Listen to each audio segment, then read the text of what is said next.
Good morning. Opening hours വിത്ത് മൈഫിൻ്റെ ഒരു പുതിയ സെഷനിലേക്ക് എല്ലാ പ്രേക്ഷകരെയും സ്വാഗതം ചെയ്യുകയാണ്. കൂടെയുള്ളത് ഞങ്ങളുടെ റിസർച്ച് ഹെഡ് സൂരജ് സാറാണ്.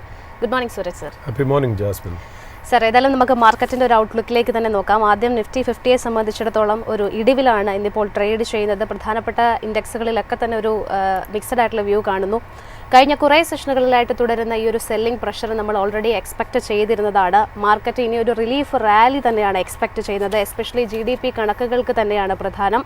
ഫസ്റ്റ് ക്വാർട്ടർലി GDP കണക്കുകൾ ഇന്ന് വരുന്നുണ്ട്. 6.5 മുതൽ 7% വളർച്ചയാണ് അനുമാനിക്കപ്പെടുന്നത്. കൂടാതെ റിലയൻസിൻ്റെ AGM നടക്കുന്നു. പ്രധാനമായിട്ടും സാർ, ഒരു വലിയ കൺസേൺ ഉണ്ടായിരുന്ന ഒരു വീക്കിലാണ് നമ്മൾ കടന്നുപോയത്. ഒരു ഹിസ്റ്ററിക്കൽ ഡിസിഷൻസ് വന്ന വീക്ക് എന്ന് വേണമെങ്കിൽ പറയാൻ സാധിക്കും. ഈ ഒരു 25 വർഷത്തെ മാർക്കറ്റ് എക്സ്പീരിയൻസിൽ ഒരു വാല്യൂ ഇൻവെസ്റ്റർ എന്നുള്ളൊരു നിലയിൽ സാറ് ഇത്തരത്തിലുള്ള ഒരു സിനാരിയോയെ നമ്മൾ ഇനി എങ്ങനെയാവണം യൂട്ടിലൈസ് ചെയ്യേണ്ടത്? ജാസ്മിൻ, ഈ മാർക്കറ്റിനെ സംബന്ധിച്ചിടത്തോളം ഇപ്പോൾ നമ്മളൊരു മാർക്കറ്റിനെ കുറിച്ച് ഒരു ബേസിക് ആയിട്ട് ഒരു സ്റ്റാർട്ടിംഗ് ആയിട്ട് പറയുകയാണെങ്കിൽ, ഞാൻ ആക്ച്വലി ഒരു സ്റ്റോക്ക് മാർക്കറ്റിനെ കുറിച്ച് തന്നെ ഞാൻ ഡയറക്റ്റ് ആയിട്ട് പറയാം മറ്റുള്ളൊരു ന്യൂസിനെക്കാട്ടും. അതായത് നമ്മളിപ്പോൾ നോക്കുകയാണെങ്കിൽ ലോകത്തുള്ള മിക്ക മാർക്കറ്റുകളും, ഇപ്പോൾ US മാർക്കറ്റ് ആണെങ്കിലും ശരി, ഓസ്ട്രേലിയൻ മാർക്കറ്റ് ആണെങ്കിലും ശരി, ജാപ്പനീസ് മാർക്കറ്റ് ആണെങ്കിലും ശരി, ചൈനീസ് മാർക്കറ്റ് ആണെങ്കിലും ശരി, most of the markets are trading at all time high or near to all time high. അതായത് 50% ടാരിഫ് വെച്ച ബ്രസീൽ പോലും ഓഗസ്റ്റ് 2025 ഓൾ ടൈം ഹൈയുടെ നിയറാണ്. നമ്മൾ മാത്രമാണ് ഏതാണ്ട് നല്ല രീതിയിൽ ഒരു ഭേദപ്പെട്ട രീതിയിൽ കറക്റ്റ് ചെയ്തതെന്നുള്ളത്. അപ്പം നമ്മളൊരു പൊതുവെ ഒരു ചോദ്യമുണ്ട്, ഈ ടാരിഫ് ആണോ മാർക്കറ്റിനെ കറക്റ്റ് ചെയ്യിക്കുന്ന കാര്യം?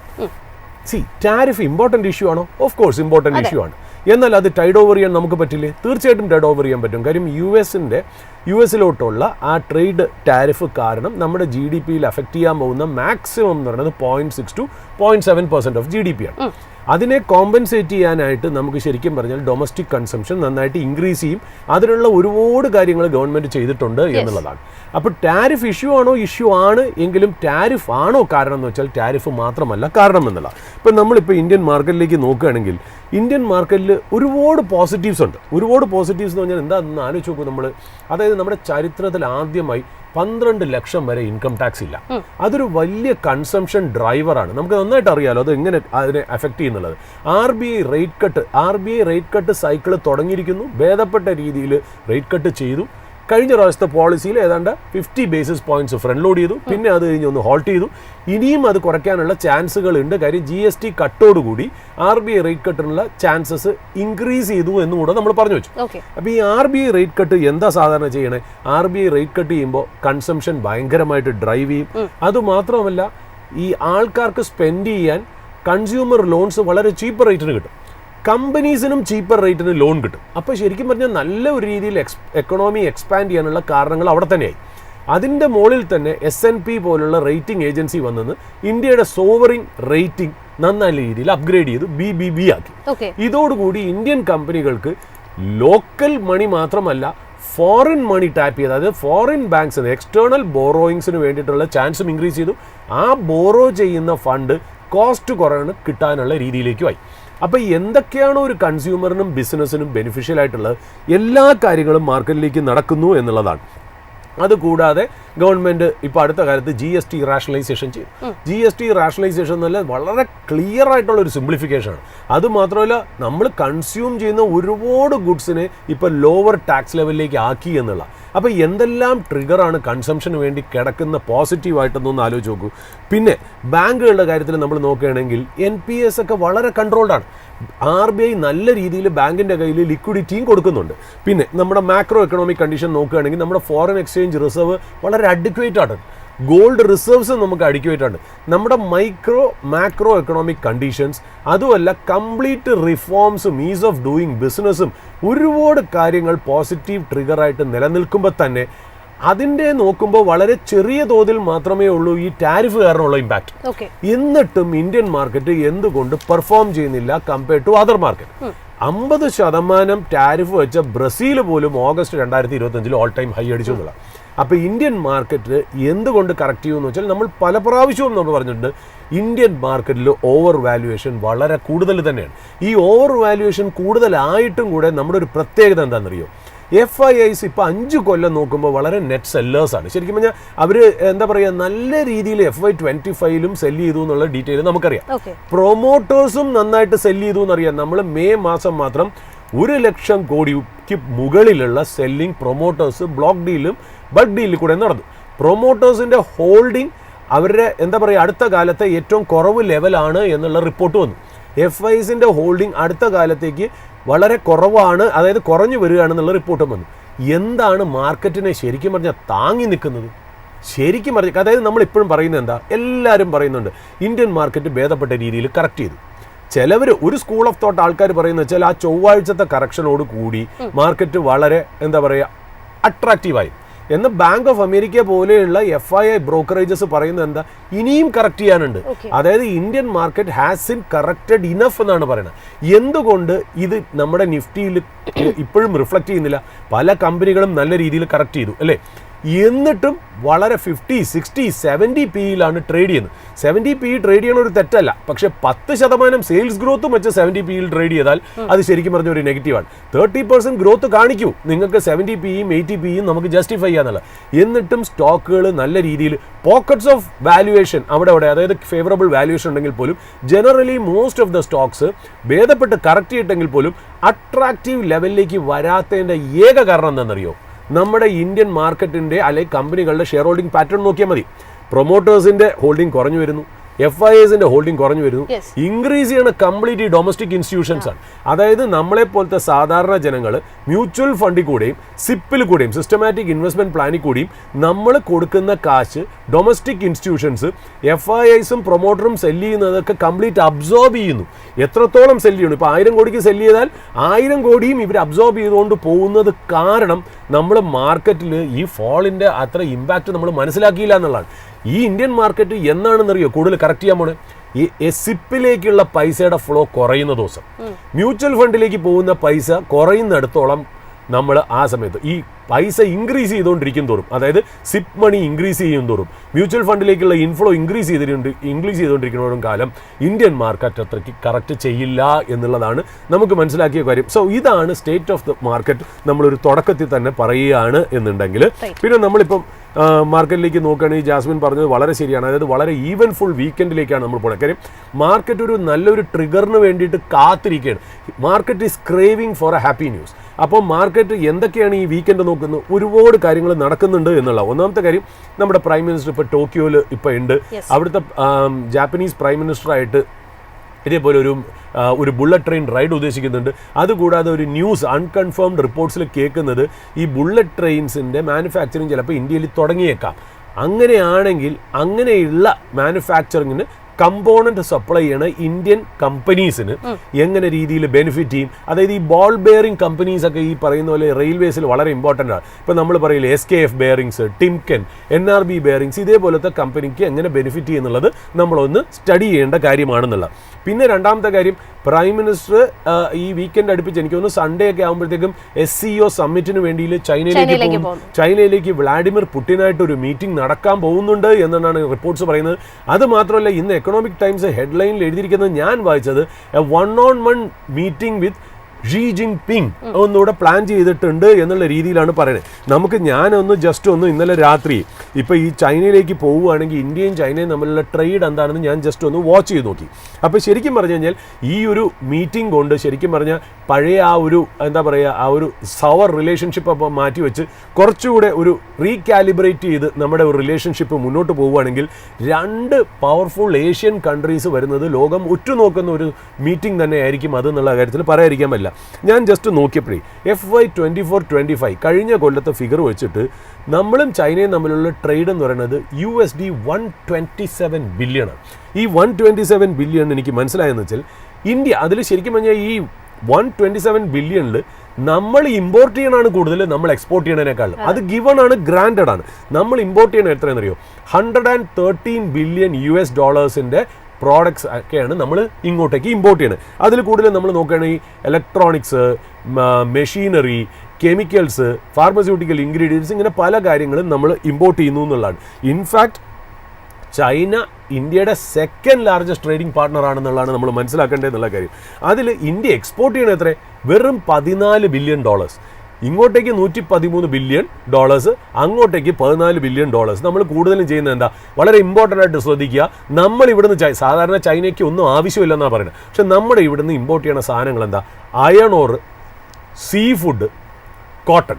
ഈ 3 സാധനങ്ങളാണ് നമ്മൾ മേജർലി, ഒരുപാട് സാധനങ്ങൾ ഉണ്ടെങ്കിലും അങ്ങോട്ടും ഇങ്ങോട്ടും ഒരുപാട് സാധനങ്ങൾ ഉണ്ടെങ്കിലും ഞാൻ മേജർ ആയിട്ടുള്ള സാധനങ്ങളാണ് ഈ പറയുന്നത്. അതായത് നമ്മൾ ഇന്ത്യയും ചൈനയും തമ്മിലുള്ള ഇമ്പോർട്ട് ആൻഡ് എക്സ്പോർട്ട് നോക്കുകയാണെങ്കിൽ നമ്മൾ $1 അങ്ങോട്ടേക്ക് കയറ്റുമതി ചെയ്യുമ്പോൾ $8 തിരിച്ച് ഇങ്ങോട്ടേക്ക് നമ്മൾ ഇമ്പോർട്ട് ചെയ്യുന്നു എന്നുള്ളതാണ് അതിൻ്റെ പ്രത്യേകത എന്നുള്ളത്. നമ്മൾ തമ്മിലുള്ള ഗ്യാപ്പ് എത്രയെന്ന് അറിയോ? $99 ബില്യൺ ഗ്യാപ്പാണ് നമ്മൾ തമ്മിലുള്ള റിലേഷൻഷിപ്പ് സ്ട്രെയിൻഡ് ആയത് ആ ഗൽവാൻ ഇഷ്യൂ, ആ ഒരു എന്താ പറയുക ബോർഡർ ഇഷ്യൂ കാരണമാണ് ഇത്തിരി സ്ട്രെയിൻഡ് ആയത്. അത് മാത്രമല്ല കോവിഡും കൂടെ വന്നപ്പോൾ അത് കുറച്ചുകൂടെ ഒന്ന് ഡീപ്പനായി, അത് വലിയ രീതിയിൽ പോയി എന്നുള്ളതാണ്.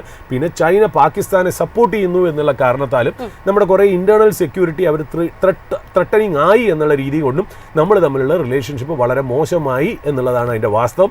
അത് തിരിച്ച് ഇപ്പോൾ ഈ ട്രംപിൻ്റെ ടാരിഫ് നമ്മളെ തമ്മിൽ കുറച്ചുകൂടെ അടുപ്പിക്കാനായിട്ട് സഹായിക്കുമോ എന്നുള്ളതാണ് നമ്മൾ പൊതുവെ ഒറ്റുനോക്കേണ്ട കാര്യം. അങ്ങനെയാണെങ്കിൽ ഈ dragon elephant tango is going to be very important എന്നുള്ള കാര്യം കൂടെ നമ്മളൊന്ന് മനസ്സിലാക്കി വെക്കണം. അപ്പോൾ ഇതൊരു വളരെ ഇമ്പോർട്ടൻ്റ് ആയിട്ടുള്ള ഒരു ന്യൂസ് ആയിരിക്കും ഈ വീക്കെൻഡ് നമുക്ക് നടക്കാൻ പോകുന്നത് എന്നുള്ളതാണ്. അതുകൂടാതെ തന്നെ ജാസ്മിൻ പറഞ്ഞു വെച്ചു, ഈ പറഞ്ഞ പോലെ 44 ലക്ഷം ഷെയർ ഹോൾഡേഴ്സ് ഉള്ള റിലയൻസിൻ്റെ AGM ഇന്ന് 2 മണിക്കാണ്. എനിക്ക് തോന്നുന്നു 48ാമത് AGM ആണ് നടക്കുന്നതെന്ന് തോന്നുന്നു. എനിക്ക് തോന്നുന്നു അത് വാച്ച് ചെയ്യാൻ നമുക്കും പറ്റും എന്നാണ് തോന്നുന്നത്. റിലയൻസിൻ്റെ വെബ്സൈറ്റിൽ പോയാൽ ചിലപ്പോൾ അതിൻ്റെ വെബ്കാസ്റ്റിംഗ് കാണുമായിരിക്കാം, അല്ലെങ്കിൽ യൂട്യൂബിൽ ചിലപ്പോൾ കാണുമായിരിക്കാം. പക്ഷേ ഷെയർ ഹോൾഡേഴ്സിനെ സംബന്ധിച്ച് ഇവരൊരു മെയിൽ വിട്ടിട്ടുണ്ടായിരുന്നു. അതായത് EGMൻ്റെ ഇൻറ്റിമേഷൻ നോട്ടീസ് വിട്ടിട്ടുണ്ടായിരുന്നു. അതുമല്ലാതെ ആനുവൽ റിപ്പോർട്ടൊക്കെ ഇവർ അയച്ചിരുന്നു. എനിക്ക് തോന്നുന്നു അതിൻ്റെ കൂടെ തന്നെ അവർ ശരിക്കും പറഞ്ഞാൽ എങ്ങനെയാണ് ഇതിൽ ലോഗിൻ ചെയ്യണം. എനിക്ക് തോന്നുന്നു അവർക്ക് ഒരു geoevents.geo.com എന്നെങ്ങാണ്ട് പറഞ്ഞൊരു വെബ്സൈറ്റ് ഉണ്ടെന്ന് തോന്നുന്നു. അതിനകത്ത് കയറി കഴിഞ്ഞാൽ ഷെയർ ഹോൾഡേഴ്സിന് എനിക്ക് തോന്നുന്നു അവർ DP-ID, ക്ലയൻറ്റ് ID, അത് മാത്രമല്ല പാസ്വേഡും കൂടെ നമ്മൾ ഒന്ന് ഇൻപുട്ട്, ആ ക്രെഡൻഷ്യൽസ് ഒന്ന് കൊടുക്കുകയാണെങ്കിൽ നമുക്ക് ലോഗിൻ ചെയ്ത് ഈ പറയുന്ന പോലെ കംപ്ലീറ്റ് ഒരു ഷെയർ ഹോൾഡർ എന്ന രീതിയിൽ, ഇത് ഷെയർ ഹോൾഡറിനുള്ള ബെനിഫിറ്റ് ആണ് ഞാൻ പറയുന്നത്, അതിനകത്ത് കയറിയിട്ട് നമുക്ക് ഈ AGM കംപ്ലീറ്റ് കാര്യം വീഡിയോ കോൺഫറൻസിങ്ങിലാണല്ലോ നടക്കുന്നത്. അത് കൂടാതെ ഈ പറയുന്ന പോലെ നമുക്ക് വേണമെങ്കിൽ ചോദ്യങ്ങളും ക്ലാരിഫിക്കേഷൻസും നമുക്ക് അതിൽ ഡിമാൻഡ് ചെയ്യാം എന്നുള്ളതാണ്. പിന്നെ നമ്മൾ അടുത്ത ആഴ്ച നമ്മൾ തുടങ്ങുമ്പോഴത്തേക്കും എനിക്ക് തോന്നുന്നു തിങ്കളാഴ്ച US മാർക്കറ്റ് ക്ലോസ്ഡ് ആണെന്ന് തോന്നുന്നു. ക്യാഷ് മാർക്കറ്റ് ക്ലോസ്ഡ് ആണ്. ചിലപ്പം ഫ്യൂച്ചേഴ്സ് മാർക്കറ്റ് ചിലപ്പോൾ ഉണ്ടാവുമെന്നും തോന്നുന്നു. അതുമാത്രമല്ല നമ്മുടെ ഈ 3-ാം തീയതി 4-ാം തീയതി GST കൗൺസിലിൻ്റെ ഒരു മീറ്റിംഗ് ഉണ്ട്. അതും വളരെ ഇമ്പോർട്ടൻ്റ് ആണ് അടുത്ത ആഴ്ച. കാര്യം എന്ന് വെച്ചാൽ ഏതൊക്കെ ഗുഡ്സിനാണ് വില കുറയുന്നത്, അതായത് എന്തൊക്കെ സാധനങ്ങളാണ് 12% നിന്ന് 5% മാറ്റുന്നത്. 99% ഓഫ് ഗുഡ്സ് എന്ന് പറഞ്ഞിട്ടുണ്ട്. എന്തൊക്കെയാണ് വരുന്നത്, എന്തൊക്കെയാണ് വരാതിരിക്കുന്നത് എന്നുള്ളത് വളരെ ഇമ്പോർട്ടൻ്റ് ആയിട്ടുള്ള കാര്യം. അതുമാത്രമല്ല 28% നിന്നും 90% സാധനങ്ങളും 18 ആക്കുന്നു. അതും എന്തൊക്കെയാണെന്നുള്ളത് നമ്മൾ ഉറ്റുനോക്കേണ്ടിയിരിക്കുന്നു. പിന്നെ അതുപോലെ ആർക്കൊക്കെ ഇൻപുട്ട് ടാക്സ് ക്രെഡിറ്റ് കിട്ടും എന്നുള്ള കാര്യം കൂടെ നമ്മൾ ശ്രദ്ധിച്ചൊന്ന് നോക്കേണ്ട കാര്യം ഉണ്ടെന്നുള്ള. മാർക്കറ്റ് വളരെ കൺഫ്യൂസ്ഡ് ആയിട്ടാണ് നിൽക്കുന്നത്. അതായത് ഞാൻ പറഞ്ഞില്ലേ, ഒരു പറ്റം ആൾക്കാർ പറയുന്നത് ചൊവ്വാഴ്ചത്തെ കറക്ഷനോടുകൂടി എല്ലാം കഴിഞ്ഞു എന്നാണ്. എന്നാൽ നല്ലൊരു വിഭാഗം എസ്പെഷ്യലി ഫോറിൻ ബ്രോക്കേഴ്സ് പറഞ്ഞാൽ മോർ എറ്റ് ടു കം എന്നുള്ള രീതിയിലാണ് പറഞ്ഞത്. നമ്മളൊന്ന് ഗ്ലോബൽ റൗണ്ട് അപ്പ് നമ്മൾ നോക്കുകയാണെങ്കിൽ ശരിക്കും പറഞ്ഞാൽ ഇന്നലെ വിന്നിംഗ് സെക്ഷൻ ആയിരുന്നു ഒരു മാർക്കറ്റിൽ, അതായത് US മാർക്കറ്റിൽ. ഡൗവും S&P 500 closed at all time high എന്നുള്ളതാണ്. ഡൗ 0.16% അപ്പാണ്, നാസ്ഡാക്ക് 0.53% അപ്പാണ്, S&P 500 0.32% അപ്പാണ്, NVIDIA ജസ്റ്റ് 1% ഡൗൺ ആണ്. നമ്മളിപ്പോൾ NVIDIA എന്ന് പറയുന്നത് ഒരു ഇൻഡെക്സ് പോലെ പറയേണ്ട ഒരു ഗതിയായിട്ടുണ്ടെന്നുള്ളതാണ് ഇമ്പോർട്ടൻ്റ് ആയിട്ടുള്ളൊരു കാര്യം. പിന്നെ PCE ഡേറ്റ എന്ന് പറയുന്ന ഒരു ഡേറ്റ US വരുന്നുണ്ട് ലേറ്റർ ടുഡേ. അത് വളരെ ഇമ്പോർട്ടൻ്റ് ആയിട്ടുള്ള ഒരു കാര്യമാണ്. ഈ PCE നമ്മൾ സാധാരണ നമ്മൾ ശരിക്കും പറഞ്ഞാൽ ഈ CPE ഡേറ്റയെക്കുറിച്ചാണ് നമ്മൾ കൂടുതലും പറയുന്നത്. കൺസ്യൂമർ പ്രൈസ് ഇതാണ്. ശരിക്കും പറഞ്ഞാൽ ഈ പേഴ്സണൽ കൺസംഷൻ എക്സ്പെൻഡിച്ചർ എന്ന് പറയുന്ന PCE ഡേറ്റ കുറച്ചുകൂടി ഇമ്പോർട്ടൻ്റ് ആണ് അമേരിക്കൻ കണ്ടക്സ്റ്റിൽ എന്നാണ്. കാര്യം വെച്ചാൽ ഇത് എന്താണ് ഡെപിക്റ്റ് ചെയ്യണമെന്നറിയോ? How much money American spends on goods and services. എത്രത്തോളം പൈസ ഗുഡ്സ് ആൻഡ് സർവീസസിന് ചിലവാക്കും. അതായത് അതിനകത്ത് ഗ്രോസറി ഉണ്ട്, ക്ലോത്ത്സ് ഉണ്ട്, ഇലക്ട്രോണിക്സ് ഉണ്ട്. അതുമാത്രമല്ല services like health care, housing, entertainment എല്ലാത്തിനും എങ്ങനെ ചിലവാക്കുന്നു എന്നുള്ള ഡേറ്റയാണ് ഈ PCE ഡേറ്റ നമ്മുടെ മുന്നിലേക്ക് അത് കൊണ്ടുവരുന്ന ഡീറ്റെയിൽസ് എന്ന് പറയുന്നത്. അതായത് കൺസ്യൂമർ സ്പെൻഡിങ്ങിനെ അനലൈസ് ചെയ്യുന്ന എക്കണോമിസ്റ്റുകളെല്ലാം ഈ PCE ഡേറ്റയെ ഡിപ്പെൻഡ് ചെയ്താണ് നിൽക്കുന്നത്. അതായത് US-ൻ്റെ കൺസംഷനാണ് ഏതാണ്ട് 2/3 ഭാഗവും. അപ്പോൾ അതുകൊണ്ട് ഇത് വളരെ ഇമ്പോർട്ടൻ്റ് ആണ്. ഈ PCE ഡേറ്റ തന്നെയാണ് നമ്മുടെ ഫെഡും യൂസ് ചെയ്യുന്നത്. എങ്ങനെയാണ് ഇൻഫ്ലേഷൻ വരുന്നത്, അതിനനുസരിച്ച് എങ്ങനെയാണ് ഇൻട്രസ്റ്റ് റേറ്റ് കാലിബ്രേറ്റ് ചെയ്യണേ എന്നൊക്കെയുള്ള കാര്യങ്ങളൊക്കെ ഈ PCE ഡേറ്റ ഒരു അടിസ്ഥാനമാക്കി ഇവരൊക്കെ യൂസ് ചെയ്യാറുണ്ട് എന്നുള്ളതാണ്. ഈ CPE ഡേറ്റയെക്കാട്ടിലും PCE ഡേറ്റ, അതായത് PCE ഡേറ്റയുടെ ഇമ്പോർട്ടൻസ് എന്താണെന്ന് വെച്ചാൽ ഈ PCE ഡേറ്റയിലുണ്ടല്ലോ കുറച്ചുകൂടെ ഈ നോൺ പ്രോഫിറ്റ് ഓർഗനൈസേഷൻ്റെ സ്പെൻഡിങ്ങും കൂടെ ഇതിനകത്ത് കയറി വരും. രണ്ടാമത് അത് മാത്രമല്ല, ഈ കൺസ്യൂമറിൻ്റെ സ്പെൻഡിങ് ബിഹേവിയറൽ പാറ്റേൺ ഒക്കെ പെട്ടെന്ന് ചേഞ്ച് ചെയ്യണനുസരിച്ച് ഇത് പെട്ടെന്ന് അതിൽ റിഫ്ലക്റ്റ് ചെയ്യുകയും ചെയ്യും. അപ്പോൾ CPI ഡേറ്റയെക്കാട്ടിലും കുറച്ചുകൂടി ഒരു നല്ല ഡേറ്റയാണ് PCE ഡേറ്റ എന്ന് പറയുന്നത്. പിന്നെ US-ലേക്ക് വരികയാണെങ്കിൽ അടുത്തൊരു കാര്യം, ഈ GDP ഒന്ന് അവർ സെക്കൻഡ് ക്വാർട്ടർ GDP ഒന്ന് റിവൈസ് ചെയ്ത് 3-ൽ നിന്ന് 3.3% ആക്കി, which is fairly good for US economy എന്നുള്ളതാണ്. ഇൻഫ്ലേഷൻ ഒരു ജൂലൈയുടെ ഇൻഫ്ലേഷൻ എക്സ്പെക്റ്റേഷൻ എന്ന് വെച്ചാൽ expected to increase 0.2% month on month എന്നുള്ളത് 2.6% for the year on year ഏതാണ്ട് 2.6% ഉണ്ടാകുന്നത്. പിന്നെ ജോബ്ലെസ് ഡേറ്റ നോക്കുകയാണെങ്കിൽ ബിനൈൻ ആയിട്ടുള്ള ഡേറ്റയാണ് നമുക്ക് വന്നിരിക്കുന്നത്. ബോണ്ട് ഈൽഡ് ചെറുതായിട്ട് ഒന്ന് ലോവർ സൈഡിലേക്ക് ഒന്ന് ചെറുതായിട്ട് മൂവ് ചെയ്തിട്ടുണ്ട്. US 10-year ബോണ്ട് ഈൽഡ് ഏതാണ്ട് 4.2% ആയിരുന്നു ഞാൻ ലാസ്റ്റ് ടൈം നോക്കാൻ നേരത്ത്. ഡോളർ ഇൻഡെക്സ് ആണ് ഈ 0.5% ഉയർന്ന് 97.9 ആയി എന്നുള്ള, അതായത് കൺസെൻസസ് ആയിട്ടുള്ള ഒരു സംസാരം എന്താണെന്നറിയോ US-ൽ പല കാര്യത്തിലും. അതായത് ഇൻഫ്ലേഷൻ കൂടുവോ ഇല്ലേ എന്നുള്ളതിന് രണ്ടഭിപ്രായമുണ്ട്, അമേരിക്ക റിസഷനിൽ പോവോ ഇല്ലേ എന്നുള്ളതിന് രണ്ടഭിപ്രായമുണ്ട്, ഇൻട്രസ്റ്റ് റേറ്റ് കുറയ്ക്കോ കൂട്ടുമോ എന്നുള്ളതിന് രണ്ടഭിപ്രായം ഉണ്ടെങ്കിലും ആകെപ്പാടെ എല്ലാവരും കൺസെൻസസ് ആയിട്ട് പറയുന്നത് ഡോളർ കൂടുതൽ ഡിപ്രിഷിയേറ്റ് ചെയ്യാനുള്ള ചാൻസസ് ഉണ്ട്. അത് ഡോളർ ഇൻഡെക്സിൽ 0.5% ഡൗണുമായിരുന്നു എന്നുള്ളതാണ്. പിന്നെ ഫെഡ് റിസർവിൻ്റെ ആ ഗവർണർ ഉണ്ടല്ലോ, നമ്മൾ പറഞ്ഞല്ലോ ലിസ കുക്കിനെ മാറ്റിയതായിട്ട് ട്രംപ് സോഷ്യൽ മീഡിയയിൽ പറഞ്ഞല്ലോ. അതിന് കൗണ്ടറായിട്ട് അവർ ഒരു എന്താ പറയുക ഒരു ലോ സൂട്ട് ഫയൽ ചെയ്തു എന്ന് പറഞ്ഞാൽ ഈ അമേരിക്കയുടെ കാര്യമൊക്കെ ഭയങ്കര രസമാണ്. അതായത് ഈ ശരിക്കും പറഞ്ഞാൽ ട്രംപിന് അതോറിറ്റി ഉണ്ട് കേട്ടോ. ട്രംപിന് ശരിക്കും പറഞ്ഞാൽ ഒരു ഫെഡ് റിസർവ് ഗവർണറിനെ ലിസ കുക്കിനെ അല്ലെങ്കിൽ ആരെങ്കിലും മാറ്റാനുള്ള അധികാരമുണ്ടെന്ന് പറയുന്നത് ശരി തന്നെയാണ്. പക്ഷേ അതിനൊരു ആക്ഷനബിൾ കോസ് വേണം. ഈ ആക്ഷനബിൾ കോസ് ആയിട്ട് ട്രംപ് പറഞ്ഞിരിക്കുന്നത് വെച്ചാൽ ഒരു മോർഗേജ് ഫ്രോഡാണ് ഈ ലീസ കുക്കിന് അഗെയിൻസ്റ്റ് ആയിട്ട് കൊണ്ടുവന്നത്. അപ്പോൾ അതിനകത്ത് അദ്ദേഹം യൂസ് ചെയ്ത വാക്കറിയാലോ, മാൽഫീസൻസ് എന്നുള്ളൊരു വാക്ക് ഉപയോഗിച്ചിട്ടാണ് ട്രൂത്ത് സോഷ്യലിൽ ഇവരെ എന്താ പറയുക റിമൂവ് ചെയ്തതായിട്ട് പറഞ്ഞെന്നുള്ളത്. ഇപ്പോൾ അതിന് അഗെയിൻസ്റ്റ് ആയിട്ട് ഒരു ലോ സൂട്ട് ഫയൽ ചെയ്തെന്നുണ്ട്. ഞാൻ ജസ്റ്റ് ഒന്ന് വായിച്ചു നോക്കിയപ്പോൾ ഇവരെന്താണെന്നറിയോ, ഇവരൊരു ഹോം ലോൺ, ലിസ കുക്ക് ഒരു ഹോം ലോൺ എടുക്കാൻ നേരത്ത് അഡ്രസ്സ് 2 കൊടുത്തു, ഒരെണ്ണം തെറ്റോ അങ്ങനത്തെ എന്തോ ചെറിയ കാര്യമാണ്. പക്ഷെ ആ കാരണം പറഞ്ഞാണ് ശരിക്കും പറഞ്ഞാൽ ട്രംപ് ഇവരെ റിമൂവ് ചെയ്തേക്കണമെന്നല്ല. അതായത് the fight for fed is on. അതായത് ഫെഡ് ഒരു ഇമ്പോർട്ടൻറ്റ് പാർട്ടാണ് ഈ US എക്കണോമിയുടെ. അതിൻ്റെ ആധിപത്യം നേടാൻ വേണ്ടി ട്രംപ് ഇപ്പോഴും ആ യാത്ര തുടരുന്നു എന്നുള്ളതാണ് മനസ്സിലാവുന്നത്. ഓയിൽ പ്രൈസസ് വീണ്ടും ഒരു സ്റ്റേയിങ് ഹയർ. അതായത് ഇപ്പം നമ്മൾ നോക്കുകയാണെങ്കിൽ റഷ്യ യുക്രൈൻ യുദ്ധത്തിലൊന്നും ഒരു അവസാനവും വന്നില്ല. ഇന്നലെ നമ്മൾ മനസ്സിലാക്കിയെന്ന് വെച്ചാൽ റഷ്യയിലെ ഒരു റിഫൈനറി യുക്രൈൻ അറ്റാക്ക് ചെയ്തു. യുക്രൈനിലെ കീവിൽ ഒരുപാട് അറ്റാക്ക് റഷ്യ നടത്തിയിട്ട് ഒരുപാട് മരണങ്ങൾ റിപ്പോർട്ട് ചെയ്തിട്ടുണ്ട്. അതുകൊണ്ട് ബ്രെന്റ് ക്രൂഡ് ഏതാണ്ട് $68 പെർ ബാരലിൽ ഹയർ ലെവലിലാണ് ട്രേഡ് ചെയ്യണതെന്നുള്ളത്.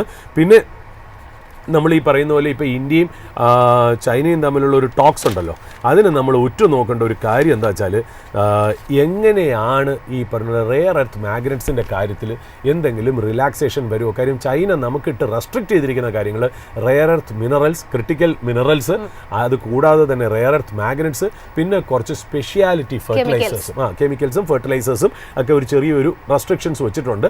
അത് ഈ SCO മീറ്റിങ്ങിൽ അവർ തമ്മിലുള്ള ചർച്ചയിൽ ഒരു റിലാക്സേഷൻ കിട്ടുമോ എന്നുള്ളതാണ്. പിന്നെ നമുക്ക് നോക്കേണ്ട ഒരു കാര്യം, ഞാൻ ഇന്നലെ ഒരു റിപ്പോർട്ട് വായിച്ചിരുന്നു. അതായത് ഈ ഇന്ത്യയും US-ഉം തമ്മിലുള്ള ബന്ധം ഇത്തിരി ഒരു സ്ട്രെയിൻഡ് ആയില്ലേ, അതിനെ ഒന്ന് പുഷ്ടിപ്പെടുത്താനും ആ കാര്യങ്ങളൊന്ന് നമുക്ക് അനുകൂലമാക്കാനും വേണ്ടിയിട്ട് ഇന്ത്യൻ എംബസി ഇൻ വാഷിങ്ടൺ ശരിക്കും പറഞ്ഞാൽ ഒരു ലോബിയിങ് ഫേം, നമ്മളിവിടെ പബ്ലിക് റിലേഷൻസ് ഏജൻസി എന്നൊക്കെ പറയും പോലെ ലോബിയിങ് ഫേമിനെ അപ്പോയിന്റ് ചെയ്തു എന്നാണ് അൺകൺഫേംഡ് ആയിട്ടുള്ള സോഴ്സസ് പറയുന്നത്. അതായത് മെർക്കുറി പബ്ലിക് അഫയേഴ്സ് LLC. ഇത് നമ്മൾ വലിയ കാര്യമായിട്ട് എടുക്കേണ്ട കാര്യമില്ല കേട്ടോ. കാര്യം US-ൽ ഇതൊരു വലിയ പ്രാക്ടീസാണ്.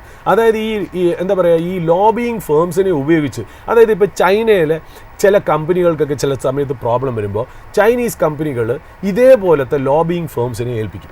ആ ലോബിയിങ് ഫേംസ് ആ US കോൺഗ്രസിലും സെനറ്റിലും വൈറ്റ് ഹൗസിലും ഒക്കെ അവരുടേതായ ലോബിയിങ് ഒക്കെ ചെയ്ത് അനുകൂലമായിട്ടുള്ള നടപടിയും നേടിക്കൊടുക്കാറുണ്ട്. കാര്യം വെച്ചാൽ ഇങ്ങനത്തെ ലോബിയിങ് ഫേംസിൻ്റെ മുകളിലിരിക്കുന്ന പലരും ഇപ്പൊ ചിലപ്പോൾ വൈറ്റ് ഹൗസിൽ എംപ്ലോയി ആയിരിക്കും, അല്ലെങ്കിൽ പണ്ട് വൈറ്റ് ഹൗസ് അല്ലെങ്കിൽ സെനറ്റിലോ സിൻഡിക്കേറ്റിലോ കോൺഗ്രസിലോ ഉണ്ടായിരുന്ന എംപ്ലോയീസ് ഇപ്പോൾ ഈ പറയുന്ന പോലെ ഇതേപോലെ lobbying firms നടത്തുന്നുണ്ടാവും.